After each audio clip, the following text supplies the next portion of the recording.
История живет памятью. Ко Дню Победы на Аллее Славы был заложен первый камень в основании будущего пантеона. Здесь будут увековечены имена всех 46 тысяч погибших наших земляков, а также тех героев, которые, защищая Родину, отдали жизнь на осетинской земле. Мемориал будет представлять собой 12 скрижалей из красного гранита. На каждом из них будут высечено около 4000 фамилий. Подготовительные работы длились около 2 месяцев. Имена фронтовиков все еще уточняются. Становятся известны и те, кто считался без вести пропавшим.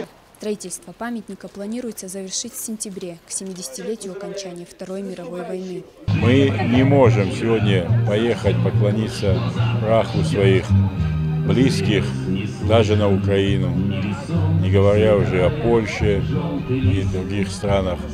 Поэтому, когда они будут здесь увековечены, мы знаем, куда идти, знаем, где поклониться им. И правильно говорят, что война не закончилась, пока не похороним последний солдат. Мы к этому стремимся, чтобы никто не был забыт, ничто не было забыто. В шествии ко Дню Победы приняли участие около 5000 человек.